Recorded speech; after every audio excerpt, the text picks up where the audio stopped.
नमस्कार दोस्तों, मैं सतीश सोमन आपके अपने YouTube चैनल श्रेष्ठ भारत में आपका स्वागत करता हूं। तो दोस्तों, आप सब कैसे हैं? आशा करता हूं आप सब अच्छे होंगे। दोस्तों, आज पढ़ेंगे हम हिंदी, और हिंदी में हमारे चल रहे थे अलंकार। तो उस अलंकार की सीरीज को आगे बढ़ा रहे हैं, जिसमें हमारे कुछ अलंकार अभी बाकी हैं। सबसे पहले वीडियो में अलंकारों में आप देख सकते हैं कि शब्दालंकार है, जिसमें अनुप्रास अलंकार है, जिसमें यमक अलंकार है और श्लेष अलंकार है। उसके बाद अगली वीडियो में जो अर्थालंकार की वीडियो है, उसमें हमारे उपमा है, उत्प्रेक्षा है और रूपक है। फिर जो अगली वीडियो बनी उसमें हमारे भ्रांतिमान और संज्ञेय अलंकार में अंतर बताया गया था। आज हम कुछ और अलंकार पढ़ेंगे।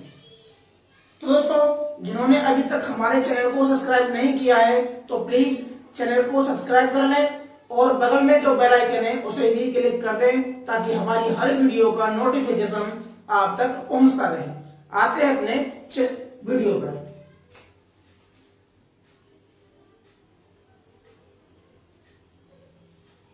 अलंकार, जिसमें सबसे पहले पढ़ना है हमें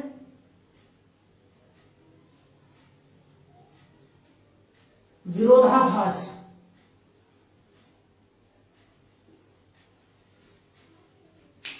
विरोधाभास जो शब्द है वो दो शब्दों के योग से बना है।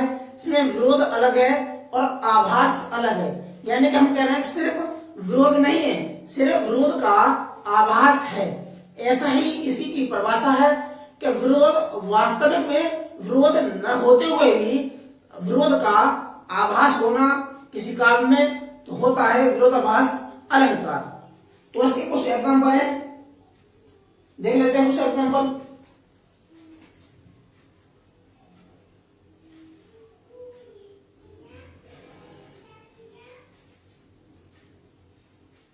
या अनुरागी चित्त की, या अनुरागी चित्त की गति समझ सके ना कोई, सके ना कोई, ज्यों ज्यों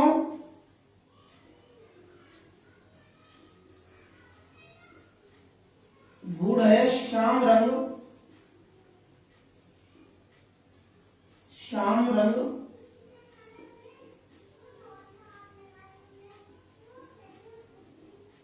क्यों तो उजला हो। तो ये एक विरोधाभास अलंकार का उदाहरण है जो अधिकतर एग्जाम में आता है। इसमें क्या है कि या अनुरागी चित्त की समझ सके ना कोई, ज्यों ज्यों बूढ़े श्याम रंग क्यों तुम उजला होए। तो कहने का मतलब यह है कि जब श्याम रंग यानी कि जो काला रंग बढ़ेगा तो उजला कैसे हो जाएगा। ठीक है ना दोस्तों, कि जब काला रंग बढ़ेगा तो काला रंग बढ़ने से जो उजला तो हो नहीं सकता, अंधेरा ही होगा। तो इसलिए कहा गया है कि जो जो उजले श्याम रंग, जो जो बढ़े श्याम रंग त्यों तो उजला होए। तो श्याम रंग और उजला में विरोधाभास बताया गया। ठीक है दोस्तों, इसमें एक एग्जांपल और आता है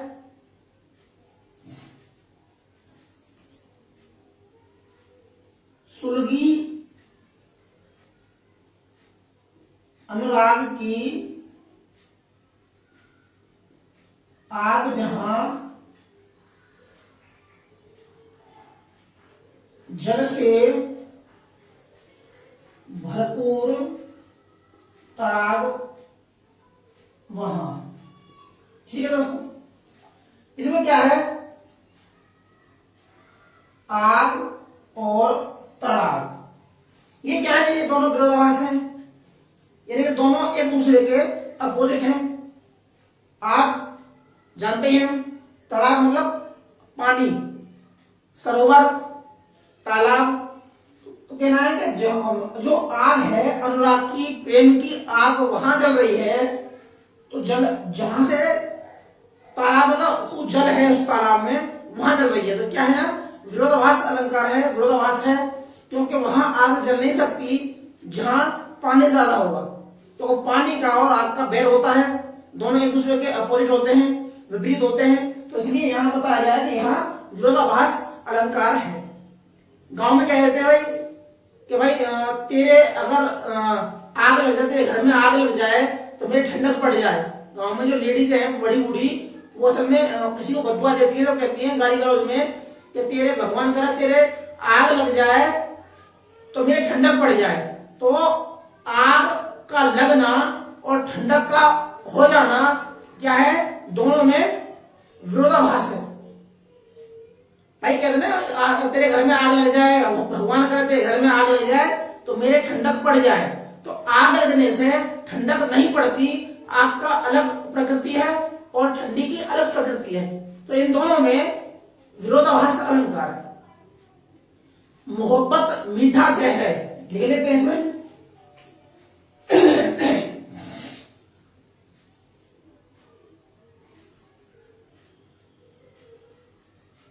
मोहब्बत मीठा जहर है। तो क्या है, मीठा और जहर। मीठा होना अलग बात है, और जहर की प्रकृति ज्यादातर मानी गई है वो कड़वा माना जाता है, नहीं कहता जहर कड़वा। तो जहर की अलग प्रकृति है और मीठे की अलग प्रकृति है। तो यहां भी क्या है, विरोधाभास अलंकार दिखाया गया है। अब पढ़ना है हमें दोस्तों दूसरा,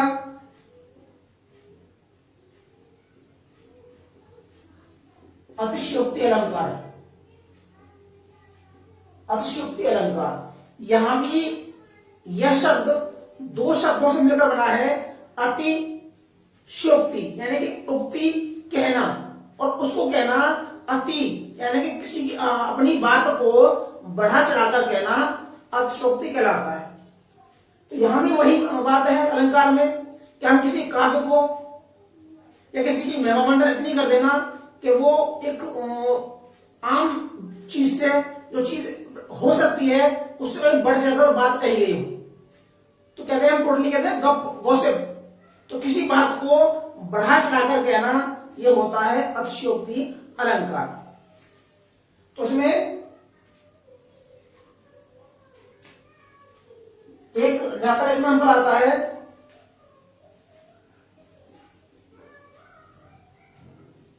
हनुमान जी की पूंछ में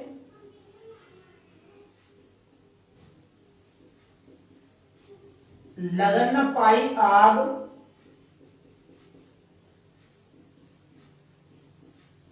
लंका सिगड़ी जल गई, गए निशाचर भाग।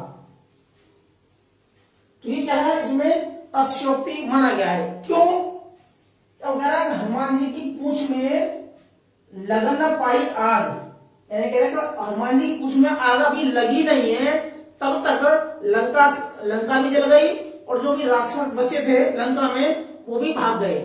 तो क्या है, ये एक बात को बहुत ही बड़ा चढ़ाकर पेश किया गया है, क्योंकि ऐसा हो नहीं सकता कि पूंछ में आग लगे भी ना और जो घर मकान जल जाए। ठीक दोस्तों, और वैसे भी कहा जाता है कि जो लंका है बताते हैं सोने की है, और सोने में आग लगती नहीं है। उस सोने में तो जो उसका रंग होता है, सोने से रंग और साफ होता है उसका। ठीक है, तो ये क्या है, किसी बात को बहुत ही बढ़ा चढ़ाकर पेश किया गया है। तो ये है अतिशयोक्ति अलंकार। एक और आता है इसमें,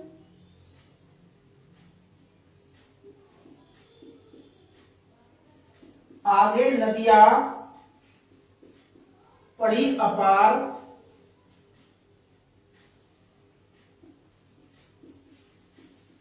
राणा कैसे होगा पार, राणा सोच रहा इस पार, तब तक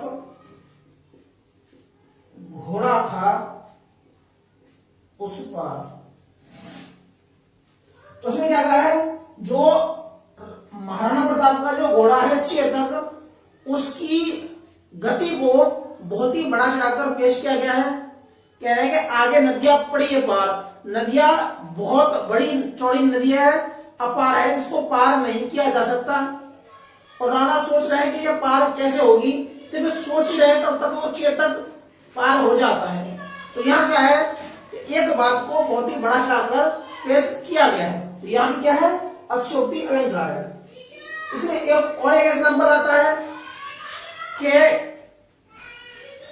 उसमें चींटी चढ़ी पहाड़ पर, चींटी चढ़ी पहाड़ पर 9 मन काजल लगाए, चींटी चढ़ी पहाड़ पर 9 मन काजल लगाए, हाथी लिए बगल में ऊंट लिए लटकाए।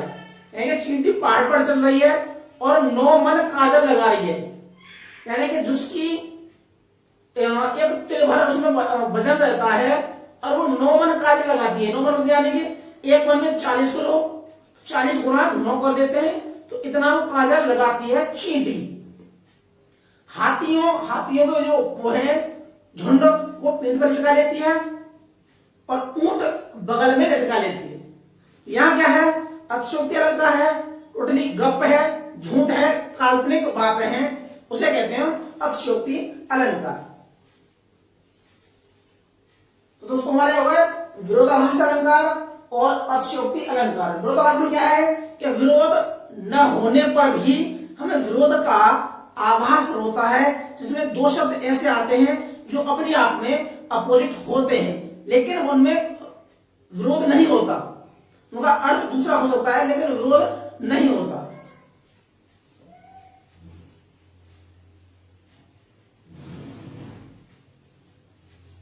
अब एक और प्रणाली में विभावना अलंकार।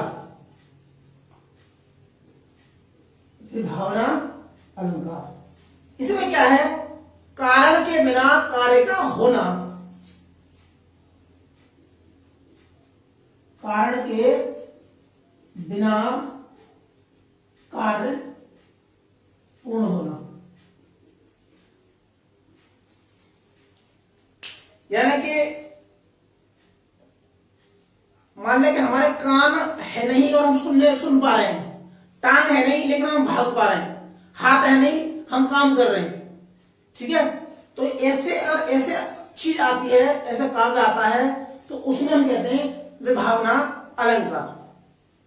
ये अलंकार, ये पंक्तियां ज्यादातर वहां आती हैं एक भक्ति रस में। क्या कहते हैं, भाई मैया है या भगवान है या अल्लाह है, ईश्वर है, कि तूने ऐसा काम कर दिया कि हम जो अंधों को, जो अंधे थे वो देखने लग गए, जो लंगड़े थे वो चलने लग गए, जो लूले थे वो काम कर रहे हैं, ठीक है ना। तो ये अलंकार कब आते हैं, जब हमारे भक्ति रस में, जब हम किसी भगवान का, ईश्वर का, अल्लाह का गुणगान कर रहे होते हैं, उसकी स्तुति कर रहे होते हैं, तब इस तरह की पंक्तियों का प्रयोग किया जाता है। तो वहां होता है विभावना अलंकार। तो उसमें एग्जाम्पल आता है एक, बिलपग चले सुने बिन काना,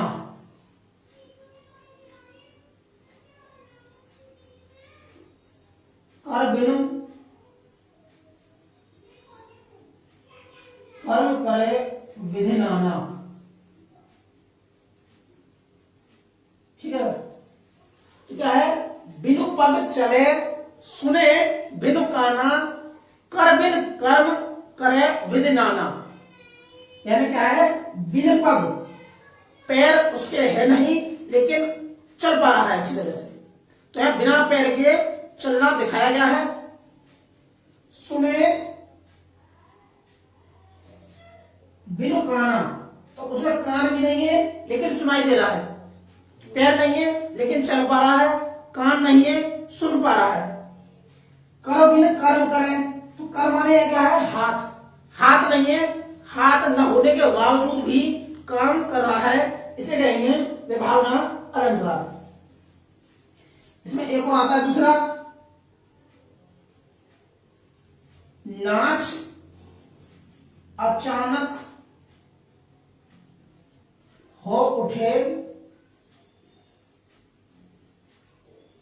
बिन पास के मोर। यानी कि सीजन जो आता है भादों का, यानी बरसात का, यानी बादल जब होते हैं तब मोर नाचते हैं। तो हम कह भी देते हैं कि जब मोर नाच रहे हैं इसका मतलब यह है कि बारिश आएगी। बारिश आने का एक संकेत माना जाता है मोरों का नाचना। तो यहाँ क्या गया है कि मोर अचानक नाच उठ रहे हैं। और कब नाच रहे हैं?